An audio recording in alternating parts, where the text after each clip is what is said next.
We want to take a few minutes. You know, Chinza Duson really has led the way with something that we at Vacation often call women power. She was our first national diamond, female national diamond, part of the Diamond Council. We're going to have her share for a few minutes with you. How's that sound? Let's give her a big applause.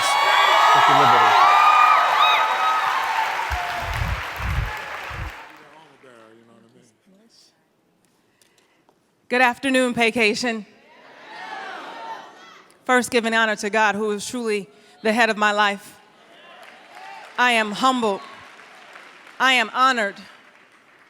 Because when I look out in front of this room, none of this would have been possible had it not been for him. I want to say thank you to David Manning for being such an amazing visionary who trusted 5 people who got on a plane and flew to Dallas, Texas on a dream because we had faith bigger than the size of a mustard seed. I want to say thank you to my amazing coach amongst coaches. He is fabulous, fantastic, and simply amazing. He is the yin to my business yang, Mr. Shedrick White.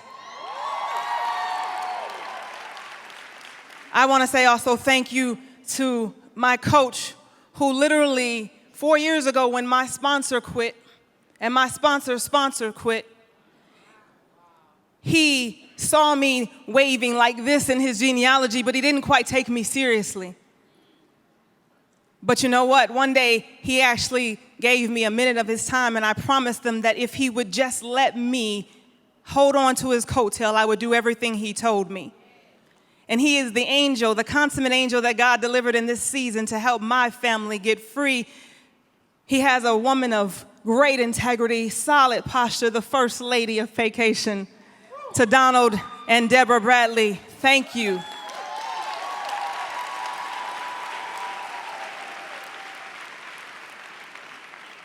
To all of my diamonds, Jackie, Clayton, Tim and Jolanda, Tracy, Mildred, Townsend, and all the diamonds in the making, all of my internationals, executives, CTCs, without you, there is no me. Thank you. In 1976, there was a woman by the name of Gina, born in Buffalo, New York. She was a prostitute. My daddy was a pimp. My grandmother was schizophrenic. My aunts and uncles were coke heads, weed heads, and all things in between. And Gina walked in one day and she was pregnant with this baby that her own mother attempted to beat out of her belly. She was the black sheep of the family and was not welcomed in her own home by the very blood that was running through her veins. And God didn't reveal this to me until 3 weeks ago when I was talking to my pastor, but he said, "Daughter, I have called you to be a modern-day Moses." Because that very baby was left in a heroin house on the west side of Buffalo, and it wasn't for a stranger next door wondering why the mail was piling up, cracking the window open because she was just that nosy, going in and finding a baby that was wrapped in her own feces, had lost about 4 pounds of her birth weight, and all she knew was to get her to the local hospital. A few days later, a gentleman by the name of Carl Duson would come by because his own daughter was banished from his home, he did make periodic stops. And he came by and he checked, and the neighbors told him there was a baby found here a few days ago. The doctor said it didn't look good, but she is at Millard Fillmore Hospital, for those of you who know Buffalo, New York. And he went to the hospital, and the doctor said, "We want you to say your goodbyes. It doesn't look good." And it was from that moment on, my grandfather said, "I see something else." And he stayed by my bedside, and by the grace of God, God allowed life to come back into my body. He allowed my weight to come back up to normal. And then they told the doctors, "You have to make a decision. Do we turn her over to the state or will you take her?" That day set my life on a course And I'm going somewhere, ladies and gentlemen, but I'm going somewhere because if you know the story of Moses, you know that he was set on a course, put in a basket. He ended up being nursed by his own mother, but he had to go through some things. I want to leave a word in your spirit today as I continue on this journey. Somebody say Exodus. Because a lot of times we look at our circumstances and we are ready to die right there. But see, there was somebody that saw just a little bit to believe in me. Somebody that said, I'll try to love her, but really didn't have the capacity. So my life went on, and I'm going to tell you, it wasn't pretty.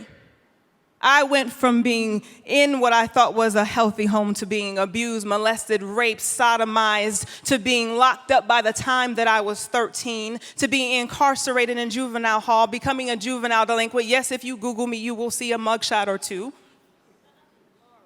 I went through hell and back and beyond, still trying to figure out where was it that I belonged. From the palace to the pit. And you think your situation is so hard. You want to quit the business because somebody told you no. You want to give up because you got a little bit of rejection. You want to throw in the towel because your best friend quit your business. You can't do it because your mother and father don't believe in your vision. But somebody say Exodus. One of the things that I've come to understand is that all of that hell that I went through, from the failed marriage to the abortions, to the children out of wedlock, to the other failed marriage, to the failure upon failure upon failure. I'm read somewhere that a righteous man falls 7 times and yet he still gets back up.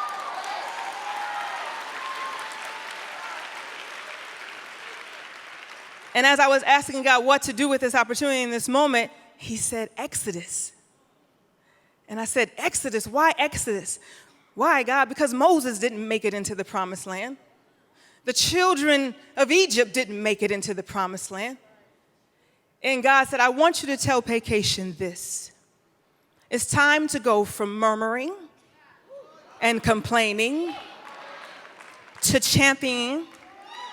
I want them to go from excuses to execution.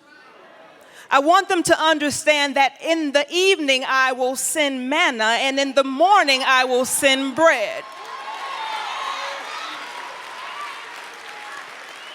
He said, I need them to understand that although they were in Egypt, it's time that it comes out of them.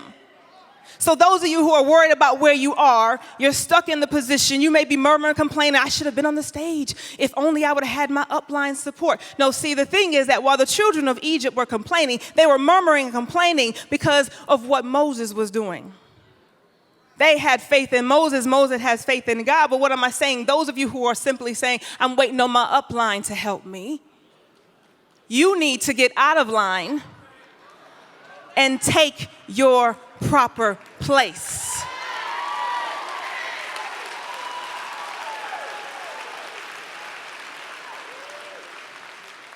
I asked God, I said, but God, why did God send bread in the morning? He said, here's the thing. One of the things we talk about in the business, Chinza, he says that even though you went through all of that, you still knew how to look up. Even though things are not going the way you thought it would be, you still knew how to look up.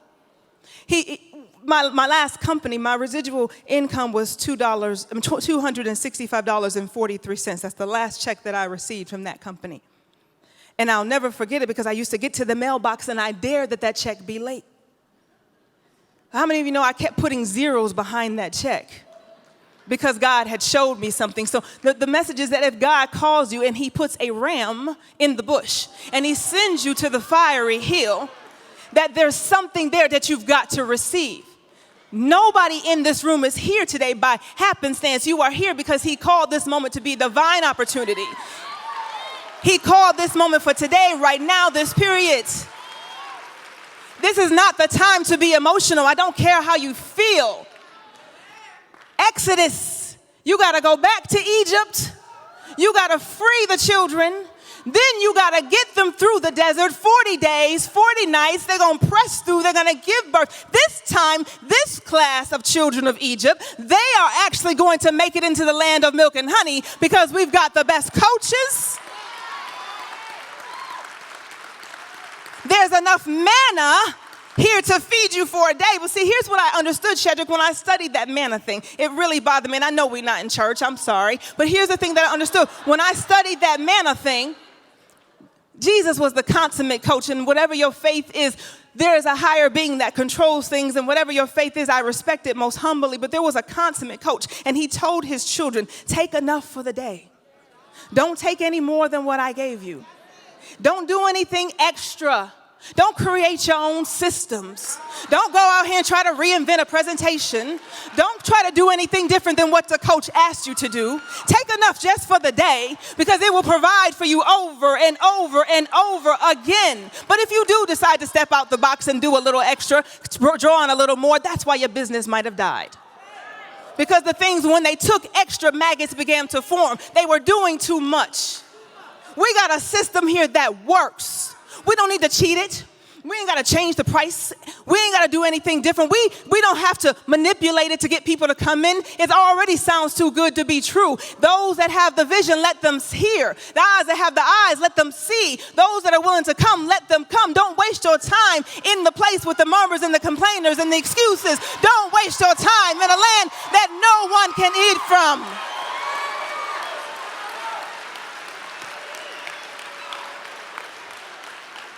I am out of time, but I want to tell you this. There was a little girl who had just enough hope, had a whole lot of struggle. I walked out here with my daughter because I remember being pregnant with her and I was on suicide watch because I didn't want to be a single mom. I didn't want to be like my mother. I didn't want history to repeat itself. I didn't want to be what it was, but God said, I called you for such a time that you have to go through and be the example. So think not strange the fiery trials that you have gone through because he called each and every one of you right now for this time. Don't complain in your situation. So what that you're an executive? Just work a little harder and get to regional. So what that you're a regional? Just work a little harder and get to national. So what that you're a national? Just work a little harder and get to international. So what that you're an international? Just work a little harder and get to diamond. Exodus.